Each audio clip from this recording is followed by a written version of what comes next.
बिस्मिल्लाहिर्रहमानिर्रहीम। अस्सलाम वालेकुम। मैं हूं डॉक्टर कासिम अली और आप देख रहे हैं learn with doctor Qasim Ali. आज हम बहुत थोड़े टाइम के अंदर टेंसेस को इंशाल्लाह सीखेंगे। अगर आप टेंसेस को सीख के थक चुके हैं, आपको समझ नहीं आती, आपको कन्फ्यूजन होती है या आपने पहले कभी भी टेंस नहीं सीखे, तो ये वीडियो आपके लिए है। आप एक काम कीजिए कि वीडियो के शुरू होने से पहले एक पेंसिल और एक रजिस्टर जो है ला के सामने रख लीजिए। जो चीज़ें मैं बोलता जाऊँगा आप साथ साथ नोट भी करते जाइएगा और मैं उम्मीद करता हूँ इंशाल्लाह, बल्कि मुझे यकीन है कि इस वीडियो के इख्तिताम तक जो भी टेंसेस की बेसिक्स हैं या बुनियादी चीज़ें हैं वो सारी की सारी इंशाल्लाह आपको समझ आ चुकी होंगी। तो दुनिया के अंदर जितनी भी ज़ुबानें हैं, चाहे वो उर्दू है, हिंदी है या इंग्लिश है, उन सब के अंदर अगर आप गौर करें तो वो वर्ड से मिलके बनी हैं और सेंटेंसेस से मिलके बनी हैं। जो वर्ड्स हैं वो आपस में मिलके एक सेंटेंस या जुमला या बोल बनाते हैं। अब मैं एक फ़िक्रा यहाँ पे स्क्रीन पे लिखता हूँ, आप देखते हैं, यानी कि अहमद पौधों को पानी देता है। अगर मैं इसकी अंग्रेज़ी बनाऊँ तो अंग्रेज़ी इसकी बनती है अहमद वाटर्स प्लांट्स। अब अगर आप इसको देखें, ये एक सेंटेंस है जो 3 वर्ड से मिलके बना है, जो 3 अल्फाज या 3 शब्दों से मिलके बना है, जिसमें पहला लफ्ज़ अहमद है, दूसरा वाटर्स है और तीसरा प्लांट्स है। अब आप गौर करें कि ये जो तीनों लफ्ज़ हैं, यानी कि अहमद, वाटर्स और प्लांट्स, इन तीनों का फंक्शन अलग अलग है। यानी यहाँ पे इस सेंटेंस के अंदर कोई ना कोई काम हो रहा है। वो काम क्या है? पानी देना। और दिया किसको जा रहा है? पौधों को। और देने वाला कौन है? अहमद। अब जो काम करने वाला है, अंग्रेज़ी में हम उसे सब्जेक्ट कहते हैं। वाटर्स जो काम होता है यानी पानी देना, उसको हम वर्ब कहते हैं या फेल कहते हैं। और प्लांट्स जिनके ऊपर काम हो रहा है, जिनको पानी दिया जा रहा है, वो ऑब्जेक्ट हैं। अब आप देख सकते हैं कि कोई भी जो सेंटेंस है आम तौर पे इन तीनों चीज़ों से मिलके बना होता है। अब एक और फिक्रा हम देखते हैं। बच्चे फुटबॉल खेल रहे हैं। अब इसके अंदर 4 वर्ड हैं। अब चिल्ड्रन जो हैं वो काम करने वाले हैं, आर प्लेइंग, खेल रहे हैं। ये काम को बता रहे हैं कि काम क्या हो रहा है, खेल रहे हैं। फुटबॉल जिसके ऊपर काम हो रहा है। अब जो काम है यहाँ पे 2 चीज़ें आई हैं, आर भी आ गया है और प्लेइंग भी आ गया है। अब यहाँ पे आर जो है ये हेल्पिंग वर्ब है। ये प्ले यानी खेलने, वर्ब की हेल्प करने के लिए इस्तेमाल होता है। ये हमें किसी टेंस के बारे में कि वो प्रेजेंट है या फ्यूचर है या फिर पास्ट है, उसको वाज़िया कर देता है। अब एक और फिक्रा हम देख लेते हैं। हमीदा कपड़े धोएगी। इसके अंदर भी ऐसी है कि हमीदा काम करने वाली है यानी कि सब्जेक्ट, क्लॉथ्स कपड़े जिन पे काम हो रहा है। विल वॉश में वॉश जो है वो मेन वर्ब है और विल जो है वो हेल्पिंग वर्ब है। अब हम देखते हैं कि जो 3 मेजर चीज़ें हैं वो सब्जेक्ट, वर्ब और ऑब्जेक्ट हैं। इनकी हम डेफिनेशन पहले कर लेते हैं। जो सब्जेक्ट है अंग्रेज़ी के अंदर वो डूअर होता है यानी कि काम करने वाला। पिछले फिक्रात में हमने देखा अहमद, चिल्ड्रन और हमीदा, ये तीनों काम करने वाले थे। इसके अलावा ही, शी, इट या कोई भी वाहिद नाउन हो सकता है। सिंगुलर नाउन जो है, जैसे मैंने नाम बोले हैं, ये कोई भी सब्जेक्ट हो सकता है। उसके बाद जो ऑब्जेक्ट है, जो एक्चुअली काम है, वही वर्ब है। अब वर्ब में देखें, वाटर पानी देना, प्ले खेलना, वॉश धोना, ये सारे के सारे क्या थे? वर्ब थे। अब ऑब्जेक्ट जो है जिसके ऊपर काम हो रहा है, पीछे आप फिक्रात के अंदर देखते हैं तो जो प्लांट्स हैं उनको पानी दिया जा रहा था, फिर जो कपड़े थे वो धोए जा रहे थे और फुटबॉल जो था वो खेला जा रहा था। ये तीनों के तीनों उन फिक्रात के अंदर क्या थे? ऑब्जेक्ट थे। आप इनको अपनी कॉपी पे लिख लें और इनको अच्छी तरह याद कर लें। आप मुख्तलिफ जो बुक्स हैं, किताबें हैं या न्यूज़पेपर है, किसी भी जगह पे फ़िक्रा लिखा है अंग्रेज़ी का, उसके अंदर तज्ज़िया करते हुए इन तीनों चीज़ों को अलग-अलग करना सीखें। और हेल्पिंग वर्ब भी मैं आपको बता चुका हूँ कि जो वर्ब की हेल्प करने के लिए इस्तेमाल होता है। इनके बारे में तफसील से हम आगे जाके पढ़ते भी हैं इंशाल्लाह। अब पूरी दुनिया के अंदर जो सेंटेंस है उसके अंदर जो वर्ड है उनकी एक ख़ास तरतीब होती है, उसको हम सेंटेंस वर्ड आर्डर कहते हैं। पूरी दुनिया में 6 जो ऑर्डर हैं वो यूज़ होते हैं। इनको मैं यहाँ पे लिख देता हूँ। यानी कि पहले नंबर पे सब्जेक्ट हो हमीदा, दूसरे नंबर पे ऑब्जेक्ट हो कपड़े और तीसरे नंबर पे वर्ब हो धोएगी। हमीदा कपड़े धोएगी, ये सब्जेक्ट, ऑब्जेक्ट और वर्ब इस ऑर्डर को बयान करता है। ये वाला ऑर्डर जो है पूरी दुनिया में तकरीबन 43% जो लैंग्वेजेस हैं, दुनिया में जितनी भी ज़ुबानें बोली जाती हैं उसमें तकरीबन जो 43% ज़ुबानें हैं उनके अंदर ये वाला ऑर्डर इस्तेमाल होता है। और ये उर्दू और हिंदी में भी यही ऑर्डर इस्तेमाल होता है। दूसरा है पहले नंबर पे सब्जेक्ट आ जाए, फिर वर्ब आ जाए, फिर ऑब्जेक्ट आ जाए। देखें, अहमद सब्जेक्ट है, वाटर्स वर्ब है, ऑब्जेक्ट प्लांट्स। अब ये वाला ऑर्डर जो है ये अंग्रेज़ी ज़ुबान में इस्तेमाल होता है और ये दुनिया की तकरीबन 40% जो ज़ुबानें हैं उनके अंदर यही वाला ऑर्डर इस्तेमाल होता है। यानी कि इंग्लिश वाला जो ऑर्डर है, ये जितने भी टेंसेस हम पढ़ेंगे उन सब के अंदर यही वाला ऑर्डर जो है वो आएगा। अच्छा, जो सेंटेंस ऑर्डर हम कह रहे थे दूसरे नंबर वाला, यानी कि SVO, पहले नंबर पे सब्जेक्ट, फिर वर्ब, फिर ऑब्जेक्ट, ये अंग्रेज़ी में इस्तेमाल होता है। हमने जो पीछे तीनों वाले फ़िक्रात इस्तेमाल किए थे मैं उनको यहाँ पे लिख चुका हूँ स्क्रीन के ऊपर। अगर मैं इनको थोड़ा थोड़ा सेपरेट कर लूँ, अलग-अलग कर लूँ, इनके ग्रुप बनाऊँ, मैं पहले ही कलर इनको दे चुका हूँ। जैसे अहमद, चिल्ड्रन और हमीदा को मैंने जिंक कलर दे दिया है, वाटर्स, आर प्लेइंग और विल वॉश इनको मैंने रेड कलर दिया है, और लास्ट वाले जो 3 हैं मैंने इनको ब्लू कलर दिया है। जो पहले 3 हैं ये काम करने वाले हैं, इनको हम सब्जेक्ट कहते हैं। तो पहले नंबर पे आ गया S यानी कि सब्जेक्ट। फिर दूसरे नंबर पे जो काम हो रहा है यानी वाटर्स पानी देना, आर प्लेइंग खेलना, विल वॉश धोएगी, ये वर्ब हैं। दूसरे नंबर पे V आ गया, और तीसरे नंबर पे जिन पे काम हो रहा है ये ऑब्जेक्ट हैं। तो अब ये SVO ऑर्डर है, आपने ये SVO याद कर लेना है। 12 के 12 जो टेंसेस हैं उनके अंदर यही वाला ऑर्डर इस्तेमाल होगा। अब फ़र्क कहाँ पे आएगा? अब फ़र्क आएगा कि हेल्पिंग वर्ब कौन सा यूज़ होना है और मेन वर्ब कौन सा यूज़ होना है। अब मैंने फ़िक्रा लिखा है कि वो स्कूल जाता है। अब ये जो सेंटेंस है मुझे क्या मालूमात दे रहा है कि कोई एक बच्चा है और उसके स्कूल जाने के हवाले से मालूमात दे रहा है।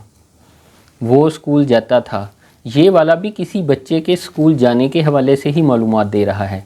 इसी तरह वो स्कूल जाएगा, ये वाला फ़िक्रा भी मुझे किसी बच्चे के स्कूल जाने के हवाले से ही मालूमात दे रहा है। लेकिन तीनों के अंदर जो ब्लू कलर है वो मुख्तलिफ है। तीनों के अंदर ये वाला जो है वो मुख्तलिफ होता गया है, और इन तीनों से जो मालूमात है वो भी तब्दील हुई है। वो स्कूल जाता है यानी कि पहला लफ्ज़ जो फ़िक्रा है उसके अंदर ये है कि वो अभी रूटीन से या डेली अभी रेगुलरली जा रहा है। वो स्कूल जाता था, अब उसकी स्कूलिंग ख़त्म हो चुकी है। वो कभी जाता था, ये माजी की बात है। जो पहला मैंने सेंटेंस बोला है वो स्कूल जाता है, ये मौजूदा ज़माने की बात है, और वो स्कूल जाएगा ये आने वाले ज़माने की बात है। अब देखें कि यहाँ पे ज़माने 3 हो गए हैं, एक मौजूदा, एक गुज़रा हुआ, एक आने वाला।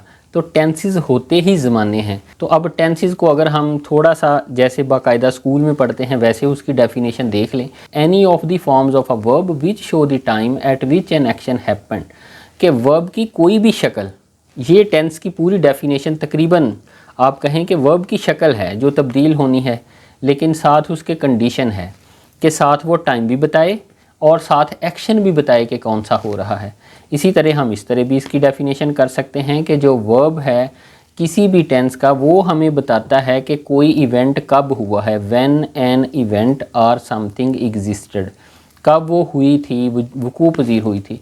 और when a person did something, या किसी शख्स ने कब कोई चीज़ की थी। अब जो लफ्ज़ व्हेन है या कब है ये टाइम के लिए है, वो हमें बताएगा कि कल हुई, परसों हुई, गुज़रे हुए ज़माने में हुई, मौजूदा ज़माने में हुई या आने वाले ज़माने में होगी।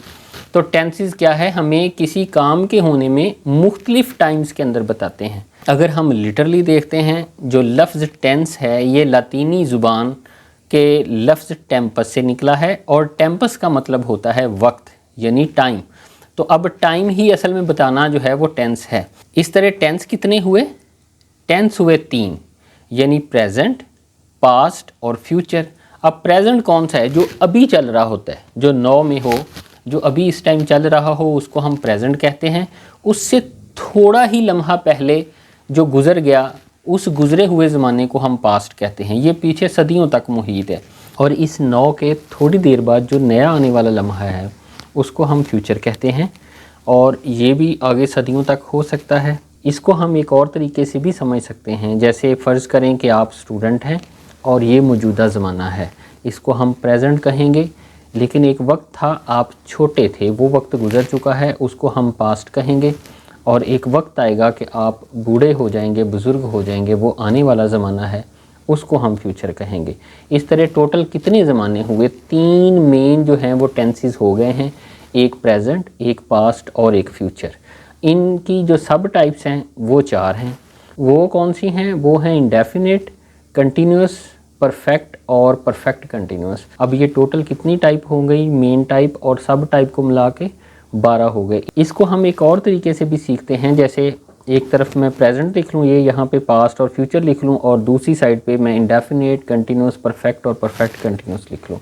तो इस तरह आप बनाएं, प्रेजेंट के साथ इंडेफिनिट भी आएगा, कंटिन्यूस भी, परफेक्ट भी और परफेक्ट कंटिन्यूस भी।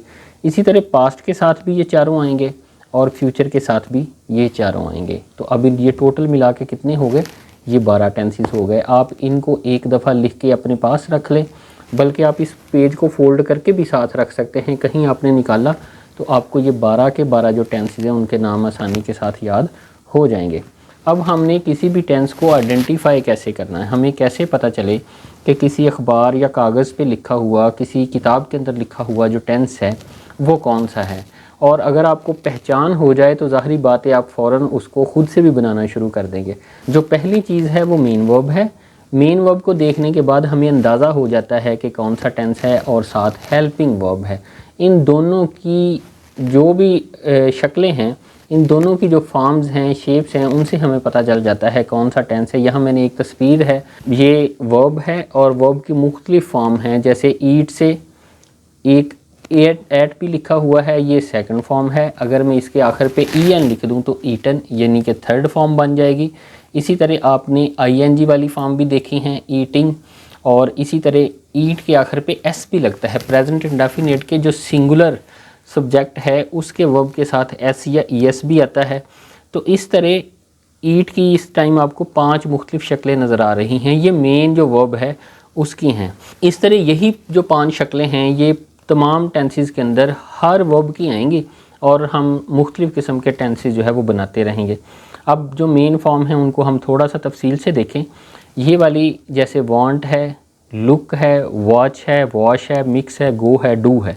वांट का मतलब होता है चाहना, लुक नज़र दौड़ाना, वॉच का मतलब है गौर से देखना, वाश धोना, मिक्स यकजान करना, गो जाना, डू करना। ये बेस फॉर्म भी कहलाती हैं, रूट फॉर्म भी कहलाती हैं, और हम स्कूल कॉलेज के अंदर आसानी के लिए इसे पहली फॉर्म या first form of the verb की भी कहते हैं, और हम अपनी सहूलत के लिए भी इसे आगे जाके V1 लिखते जाएंगे। यहाँ आप देखते हैं तो मैंने वांट के आखिर पे यहाँ पे ed लिखा है। सिर्फ ed लिखने से उसकी सेकंड फॉर्म बन गई है। इनको हम रेगुलर वर्ब कहते हैं। और जो बाकी जैसे गो से वेंट और डू से डिड है, ये ज़ुबान दानों ने यानी कि अंग्रेज़ों ने अपने लिहाज से उसकी शक्लें बनाई है। इसको हम इर्रेगुलर फॉर्म कहते हैं। ये आपको याद करनी पड़ेगी। जो सेकंड फॉर्म है इसको हम सिंपल पास्ट टेंस भी कहते हैं, और हम अपनी सहूलत के लिए इसे V2 आगे जाके लिखेंगे। उसके बाद जो थर्ड फॉर्म है, जो तो रेगुलर वर्ब हैं उनके आखिर पे भी फिर हम ed का इजाफा करते हैं। देखें कि अगर आपने वर्ब याद करने हों तो रेगुलर को याद करना कितना आसान है, सिर्फ आपको इर्रेगुलर के लिए मेहनत करनी पड़ती है, और हम अपनी सहूलत के लिए इसे आगे जाके V3 भी लिखेंगे। और जो चौथी फॉर्म है वर्ब की वो s या es के इजाफे के साथ है, और ये तब इस्तेमाल होती है जब फर्स्ट इंडेफिनिट टेंस के अंदर जो सब्जेक्ट है वो सिंगुलर हो और वो थर्ड पर्सन हो। सिर्फ हम जो फर्स्ट फॉर्म है उसके आखिर पे s या es का इजाफा करते हैं। यहाँ मैंने येलो के साथ दिखाया है कि किसी के साथ s है और किसी के साथ es है। फार्मूला इसका ये है कि वो फेल की फॉर्म जिनके आखिर पे ch, sh, x या oy, वहाँ पे हम es का इजाफा करते हैं, बाकी सब के साथ हम s का इजाफा कर देते हैं। इसको हम थर्ड पर्सन सिंगुलर भी कहते हैं, और हम अपनी सहूलत के लिए इसको V1 प्लस s या es जो है वो आगे जाके लिखेंगे। जो थर्ड फॉर्म है वो ing वाली फॉर्म है। ये बहुत आसान है, हम सिर्फ फर्स्ट फॉर्म के आखिर पे ing का इजाफा करते हैं तो ये बन जाती है।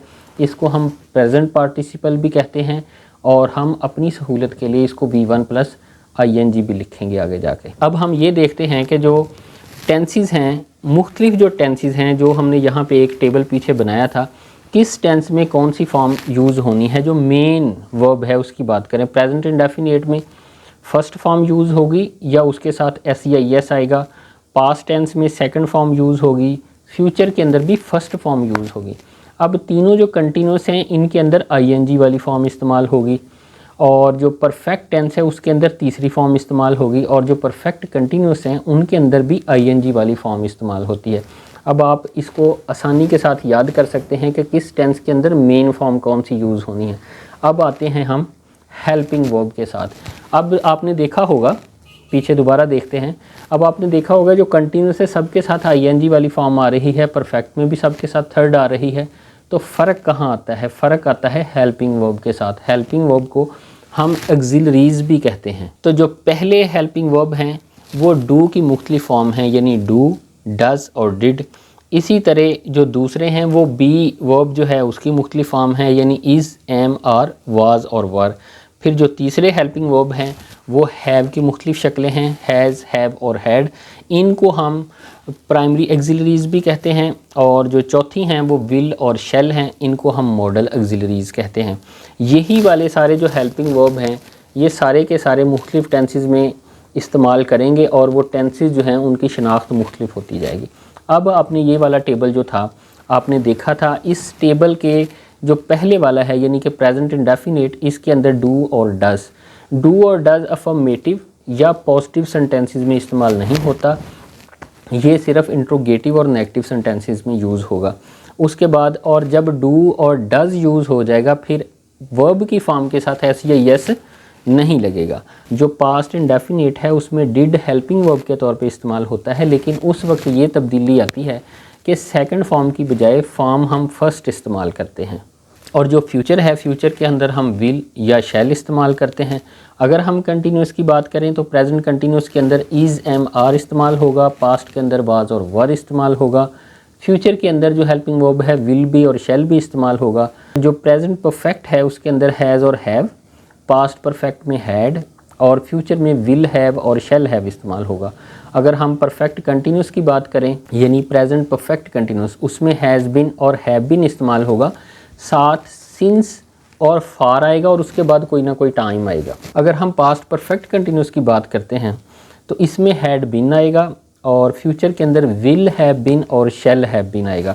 इसको याद करने के लिए मैंने एक तरीका है कि आप इस तरह करके एक बोर्ड जो है, कोई भी कार्डबोर्ड है उसके ऊपर आप ये जिस तरह मैंने निशान लगाए हैं निशान लगाएं। एक तरफ जो है वो आप प्रेजेंट, पास्ट और फ्यूचर लिख लें, दूसरी तरफ जो है आप इंडेफिनेट, कंटिन्यूस और परफेक्ट लिख लें। और जैसे जैसे इस स्क्रीन के ऊपर आपको नज़र आ रहा है इसको आप कर लें। आप इसको सादा जो कागज़ है सफ़ेद रंग का, आप उसके ऊपर भी आप इसको इस्तेमाल कर सकते हैं जो सफ़ेद है। और इसको याद करना आपके लिए बहुत आसान हो जाएगा। जब भी आपने किसी टेंस का फ़िक्रा बनाना हो आप उस टेंस के ऊपर जाते हैं। जैसे ये प्रेजेंट इंडेफिनेट है तो आप प्रेजेंट इंडेफिनेट पे जाते हैं, आपको पता चल जाता है कि यहाँ पे कौन सी फॉर्म लगनी है। इसी तरह आप प्रेजेंट कंटिन्यूस पे जाते हैं तब भी आपको पता चल जाता है। एक और भी मैंने काम किया है कि इस तरह मैंने यही वाला बनाया, ये वाला बनाया, इनको आपने कैंची से यहाँ से कट कर लिया, आपने यहाँ से कैंची से कट कर लिया और ये सारी इस तरह की मेरे पास पर्चियाँ बन गई। ये मेरे पास पर्चियाँ बन गई और इसकी बैक साइड पे उस टेंस का मैंने नाम लिख दिया। अब आप इसको याद करने के बाद अपना खुद ही टेस्ट करें। ये सामने इसको देखें, ऊपर लिखा है जी will have been, shall have been, साथ V1 प्लस ING है। तो ये कौन सा टेंस होगा आप सोचें। ये फ्यूचर परफेक्ट कंटिन्यूस है। आपको ये कार्ड जो हैं टेंसेस की मुख्तलिफ फॉर्म और उनके हेल्पिंग वर्ब याद करने में बहुत ज़्यादा मददगार साबित होंगे। अब हम जाते हैं, अगर आप ये वाला याद कर लेते ना, ये टेंसेस की कहानी यहीं ख़त्म हो जाती है। अब आगे हमने सिर्फ प्रैक्टिस करनी है और उस प्रैक्टिस में आपने ये वाला पहले पेज बनाना है, वीडियो मेरी बाद में देखनी है और जब मैं बोलूँगा आप उसको कंफर्म करते जाइएगा, बल्कि आप खुद ही पहले सोचिएगा कि अब इस टेंस के अंदर कौन सी फॉर्म आनी है और कौन सा हेल्पिंग वर्ब बना है। तो सेंटेंस स्ट्रक्चर जितने भी टेंसेस हैं 12 के 12, उनके जो अफर्मेटिव है, अफर्मेटिव सेंटेंस उनको हम कहते हैं जिसके अंदर ना तो सवाल पूछा गया होता है या मनफी की गई होती है। तो इसमें सब्जेक्ट आता है पहले नंबर पे यानी काम करने वाला, फिर हेल्पिंग वर्ब आता है, हेल्पिंग वर्ब भी आप जान चुके हैं, फिर वर्ब आता है और फिर ऑब्जेक्ट आता है। जो नेगेटिव सेंटेंसेस होते हैं उसमें हेल्पिंग वर्ब के बाद नॉट आता है और जो इंट्रोगेटिव होते हैं उसमें हेल्पिंग वर्ब शुरू में आ जाता है। और जो डबल इंट्रोगेटिव है, इंट्रोगेटिव और डबल इंट्रोगेटिव में फ़र्क ये है कि वो ऐसे क्वेश्चन होते हैं जिनका जवाब आप येस और नो, हाँ या नहीं में दे सकते हैं। जैसे क्या आप स्कूल जाते हो तो आप कह सकते हैं येस या नहीं। अगर कोई आपसे पूछे आप क्यों स्कूल जाते हो तो आपको कोई ना कोई बात येस नो में नहीं बता सकते, आपको कुछ वजाहत देनी पड़ेगी। तो उसके लिए हम कुछ क्वेश्चन वर्ड हैं जैसे व्हाट के लिए क्या, कहाँ के लिए वेयर, क्यों के लिए वाई और कैसे के लिए हाउ, ये वाले लफ्ज़ जो हैं हम इस्तेमाल करते हैं। अब आ गया जी प्रेजेंट इंडेफिनेट। जो प्रेजेंट इंडेफिनेट है ये आमतौर पे जो आदात हैं, रेगुलर काम हो रहा होता है मौजूदा ज़माने में, उसके लिए इस्तेमाल होता है। इसमें अफर्मेटिव सब्जेक्ट आएगा और फर्स्ट फॉर्म आएगी वर्ब की। अब आप ये वाला जो पेज है ना, इसको देखें कि वाकई वैसे ही है तो आपके लिए सहूलत हो जाएगी। उसके बाद जो फ़िक्रात थे मैंने वही एग्ज़ाम्पल ली हैं जो मैंने शुरू में दी थी। तो देखें, I play football daily. Play जो है फर्स्ट फॉर्म है अहमद वाटर्स प्लांट। अब यहाँ पे मैंने वाटर के साथ एस लगाया है और ये मैं बात आपको बता चुका हूँ कि प्रेजेंट इंडेफिनिट टेंस में हम फेल की फ़र्स्ट फॉर्म के साथ एस या यस तब लगाते हैं जब जो सब्जेक्ट है थर्ड पर्सन सिंगुलर हो। थर्ड पर्सन कौन से होते हैं?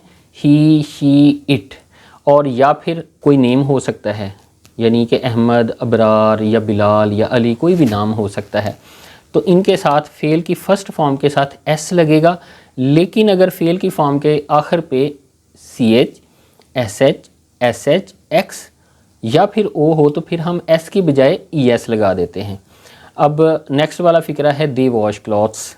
अब आप देखते हैं नेगेटिव। नेगेटिव के अंदर मैंने कहा था कि हेल्पिंग वर्ब आएगा और हेल्पिंग वर्ब नेगेटिव इंट्रोगेटिव के अंदर प्रेजेंट इंडेफिनिट में डू या डज़ है। बाकी फ़िक्रा जो ऊपर था वही है, बस यहाँ पे डू और डज़ का डिफरेंस आ जाएगा। अब हमने डज़ उन सब के साथ लगाना है जिनके साथ हमने फेल की फॉर्म के साथ एस या एस लगाना था, यानी third person singular. Third person में आपको बता चुका हूँ कौन से होते हैं, ही, शी, इट या फिर वाहद नाम सिंगुलर नेम। तो आई डू नॉट प्ले, आई है तो सिंगुलर लेकिन ये थर्ड पर्सन नहीं है, ये फर्स्ट पर्सन है, इसके साथ डू आएगा। अब अहमद के साथ डज़ आएगा। अब आगे देखते हैं जो इंट्रोगेटिव है इसमें डू और डज़ यानी हेल्पिंग वर्ब शुरू में आ जाएंगे। फ़िक्रात आप बना लें, आप खुद बना सकते हैं। उसके बाद जो डबल इंट्रोगेटिव है इसमें जो डब्ल्यू एच वर्ड हैं, डब्ल्यू एच वर्ड ऊपर हैं व्हाट क्या, वियर कहाँ, वाई क्यों, व्हेन कब, हाउ कैसे, ये वाले आपने शुरू में लगाने हैं। बाकी फ़िक्रा अगर आप देखते हैं जैसे ये डू, डज़ और डू, ये वाले शुरू में जैसे हैं वैसे ही आएंगे। अब मैं फ़िक्रे अगर लिखूँ तीनों, देखें वो फ़िक्रात सेम यही वाले हैं जो उठाए यहाँ आ गए, लेकिन शुरू में हाउ, व्हेन, वियर सिर्फ ये वाले आए हैं। अब जो सेकंड टेंस है वो पास्ट इंडेफिनिट है। मैंने पहले इंडेफिनिट सारे कवर कर रहा हूँ कि ये मिलते जुलते हैं। इसके अंदर क्या है कि सेकंड फॉर्म लगेगी वर्ब की, बिल्कुल प्रेजेंट इंडेफिनिट जैसा है। इसमें देख लें सारा कुछ वैसा है, जो मैंने ब्लू कलर किया है ये सेकंड फॉर्म है। उसके बाद नेगेटिव देखें तो यहाँ पे हेल्पिंग वर्ब प्रेजेंट इंडेफिनिट में डू और डज़ था, यहाँ पे डिड है। लेकिन आपको वो वाला पेज अगर याद हो ये वाला, तो हमने क्या कहा था कि जब हम पास्ट इंडेफिनिट के अंदर हेल्पिंग वर्ब यूज़ करते हैं यानी नेगेटिव और इंट्रोगेटिव में, तो उस वक्त फ़ौरन डिड आएगा और डिड के साथ क्या है, फर्स्ट फॉर्म आएगी। तो यहाँ पे देखें ये फर्स्ट फॉर्म है और यहाँ पे सेकंड फॉर्म है, ये थोड़ा सा डिफरेंस है। अब आप फ़िक्रे खुद बना सकते हैं, इसमें सब के अंदर डिड ही आना है और डिड के बाद नॉट आ जाना है और फॉर्म फर्स्ट आएगी। अब आते हैं जी पास्ट इंडेफिनिट के इंट्रोगेटिव में। इसमें हेल्पिंग इंट्रोगेटिव सब के लिए रूल यही है, जो भी हेल्पिंग वर्ब है शुरू में आ जाएगा। फ़िक्रात आप देख लें, उनमें सब में मैंने ब्राउन कलर कर दिया है। डबल इंट्रोगेटिव में भी वही हैं, सेम जैसे इंट्रोगेटिव हैं, लेकिन शुरू में डब्ल्यू एच वर्ड आ गए हैं या क्वेश्चन वर्ड जिसे कहते हैं वो आ गए हैं। फ्यूचर इंडेफिनिट की बात करें, जो फ्यूचर इंडेफिनिट है उसके जो फॉर्मेटिव सेंटेंसेस हैं उसमें सब्जेक्ट आएगा, विल शैल आएगा हेल्पिंग वर्ब के तौर पे, और फिर first form of the verb और फिर ऑब्जेक्ट आएगा। शैल जो है आई और वी के साथ इस्तेमाल होता है। वैसे तो ट्रेडिशन ये हो गई है कि जो बोलने वाले हैं यानी कि अंग्रेज़, वो सब के साथ विल ही इस्तेमाल करना शुरू हो गए जब बोलते हैं। लेकिन हमारी स्कूल और कॉलेजेस के अंदर हमें ये पढ़ाया जाता है कि हम आई और वी के साथ शैल इस्तेमाल करें, इसलिए आप लोगों ने आई और वी के साथ शैल ही इस्तेमाल करना है, बाकी सब के साथ हम विल इस्तेमाल करेंगे। तो फ़िक्रात बनाएं आप, देखें ये बिल्कुल प्रेजेंट इंडेफिनिट की तरह है, लेकिन फर्स्ट फॉर्म से पहले शैल या विल आ रहा है। आई था तो उसके साथ शैल आ जाएगा, यानी कि आई शैल प्ले फुटबॉल टुमारो, बाकी के साथ विल आएगा। अगर हम इसका नेगेटिव बनाएं तो विल और शैल के बाद नॉट आ जाएगा, बाकी फ़िक्रा वैसे का वैसा है, आप देख सकते हैं। अब हम इसका इंट्रोगेटिव बनाएं तो फिर वही फार्मूला कि आप क्या करें, हेल्पिंग वर्ब को उठा के शुरू में ले आएँ। अब इसमें शैल और विल शुरू में आ गया है, बाकी सारे के सारे सेंटेंस वैसे ही हैं। डबल इंट्रोगेटिव में जो भी आपका इंट्रोगेटिव सेंटेंस होता है उसके शुरू में सिर्फ WH वर्ड्स आने हैं, जो ऊपर हम पहले भी इसको पढ़ चुके हैं। तो सिर्फ हाउ, व्हेन और वियर जो है विल और शैल से पहले आ गए हैं, बाकी सेंटेंसेस वैसे के वैसे हैं। अब जो प्रेजेंट कंटिन्यूस टेंस हैं, अब मैं तीनों के तीनों कंटिन्यूस टेंस इकट्ठे ही करूँगा। और कंटिन्यूस टेंस के अंदर हमने ये बात पढ़ी थी कि इसमें हम हेल्पिंग वर्ब और V1 + ING यानी कि ING वाली फॉर्म इस्तेमाल करते हैं। अब तीनों कंटिन्यूस के अंदर ING वाली फॉर्म इस्तेमाल होनी है, सिर्फ हेल्पिंग वर्ब चेंज होने हैं प्रेजेंट कंटिन्यूस टेंस के अंदर। और कंटिन्यूस टेंस उसे कहते हैं जिसके अंदर कोई काम जो है वो जारी हो, मुसलसल हो रहा हो। अब इस जो है वो लगेगा ही, शी, इट या किसी भी नेम के साथ जो सिंगल नेम हो। और एम जो है ये सिर्फ आई के साथ लगेगा। और जो आर है वो प्लूरल के साथ लगेगा, जैसे दे है, वी है, बॉयज़ है, गर्ल्स है, वेमेन है, जो प्लूरल है, जमा है, उसके साथ आर लगेगा। अब फिक्रात देखें, I am playing football, Ahmed is watering plant, they are washing clothes. अब जो नेगेटिव है बहुत ईजी है, इज़ MR के बाद नॉट आ जाएगा, बाकी सेंटेंस वैसे का वैसा है। अगर हम इंट्रोगेटिव की बात करें तो इज़ MR शुरू में आ जाएगा, बाकी सेंटेंस वैसे का वैसा रहेगा। इसी तरह W इंट्रोगेटिव के अंदर इंट्रोगेटिव के शुरू में सिर्फ हाउ, व्हेन, वेयर, व्हाट ये वाले जो वर्ड हैं ये शुरू में आ जाएंगे। अब कंटिन्यूस टेंस में देखें, वहाँ पे इज़ MR था, यहाँ पे वॉज वर है। प्रेजेंट में और पास्ट कंटिन्यूस में कोई फ़र्क नहीं है सिवाय हेल्पिंग वर्ब के, यहाँ पे वाज और वर आएगा। वाज सब सिंगुलर के साथ आएगा, आई के साथ भी वाज ही आएगा, और जो प्लूरल है उन सब के साथ वर आएगा। फिक्रात आप देखें, आई के साथ वाज है, अहमद के साथ वाज है, वेमन प्लूरल हैं, इनके साथ वर आ गया है। जो नेगेटिव है वाज और वर के बाद नॉट आ जाएगा। और फिक्रात आप देख सकते हैं, इंट्रोगेटिव में वाज और वर शुरू में आ जाएंगे। फिक्रात देखें, was I playing football daily. और W इंट्रोगेटिव में वही है कि हम क्वेश्चन वर्ड को सिर्फ शुरू में लेके आते हैं, बाकी सेंटेंस इंट्रोगेटिव जैसा ही है। फ्यूचर कंटिन्यूस की बात करें तो इसमें जैसे हमने वहाँ पे वॉज वर यूज़ किया था, वहाँ यहाँ पे विल और शैल इस्तेमाल आएगा और साथ बी आ जाएगा और उसके बाद ING, यानी कि विल भी और शैल भी आएगा हेल्पिंग वर्ब के तौर पे। विल भी जो है आपने देखा था कि हम आई और वी के साथ शैल इस्तेमाल करते हैं, तो यहाँ आई और वी के साथ शैल भी इस्तेमाल होगा, बाकी सब के साथ विल भी इस्तेमाल होगा। अब आप देख सकते हैं, I shall be playing football this evening. और आप नेगेटिव देखते हैं तो नेगेटिव में सब्जेक्ट जो है उसके बाद जो विल और शैल है उसके बाद नॉट आता है, बी के बाद नहीं आता। यहाँ पे थोड़ा सा आपने ये बात जहन में रखनी है। अब आप फिक्रात को देखें, I shall not be playing football. अब फ्यूचर कंटिन्यूस टेंस के जो इंट्रोगेटिव हैं उसमें जो हेल्पिंग वर्ब है विल और शैल ये शुरू में आएंगे, बी सब्जेक्ट के बाद आ जाएगा, इसलिए मैंने बी का डिफरेंट कलर रखा है। बाकी फिक्रात ऐसे की ऐसे ही हैं। देखें, shall I be playing football every day. अब डबल इंट्रोगेटिव में देखें तो सिर्फ क्वेश्चन वर्ड शुरू में आ जाएगा, बाकी फिक्रा सारा इंट्रोगेटिव जैसा होगा। सेंटेंसेस आप देख सकते हैं। अब आ जाते हैं जी परफेक्ट टेंस के अंदर। जो परफेक्ट टेंस है इसमें थर्ड फॉर्म इस्तेमाल होती है। ये वो टेंसेस होते हैं जो हमें किसी काम की तकमील के बारे में बताते हैं, चाहे उसका कोई एक हिस्सा मुकम्मल हो चुका हो या वो सारा मुकम्मल हो चुका हो। अब जितने भी टेंसेस हैं परफेक्ट, चाहे वो प्रेजेंट है, चाहे वो पास्ट है, चाहे वो फ्यूचर है, उन सब के अंदर थर्ड फॉर्म आएगी और सिर्फ हेल्पिंग वर्ब चेंज होंगे।